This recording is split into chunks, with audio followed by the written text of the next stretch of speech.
Hi, good morning, everyone. Welcome back to the series of All About English.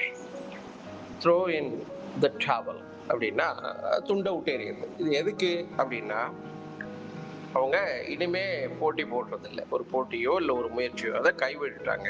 Admit defeat, stop trying after a hard struggle. பெரும் போராட்டத்துக்கு பிறகு இனிமே அது பிரயோஜனப்படாது அப்படின்னு அவர்கள் முடிவு பண்ணி அந்த கைவிடுதலை த்ரோ இன் த டவல் அப்படின்னு சொல்லுவாங்க. இது எதுலேருந்து வந்ததுன்னா பாக்ஸிங்லேருந்து தான் வந்தது. பாக்ஸிங்கில் ஒருத்தர் வந்து தன்னுடைய டிஃபீட்டை ஒத்துக்கிறாரு. இனிமே மேட்ச்சு நான் வந்து அதை முயற்சிக்கலை, நான் வந்து என்னோட இந்த தோல்வியை ஒத்துக்கிறேன் அப்படின்னா அவருடைய கோச்சோ ட்ரைனரோ டவலை அந்த ரிங் மேலே தூக்கி போடுவார். அப்படின்னா மேட்ச்சு நின்றுடும். அதோட யார் சைடில் டவலை தூக்கி போட்டாங்களோ அவங்க வந்து தோல்வியை ஒப்புக்கொள்கிறார்கள் என்று அர்த்தம். அதுலேருந்து தான் இது வந்துச்சு. ஓகே.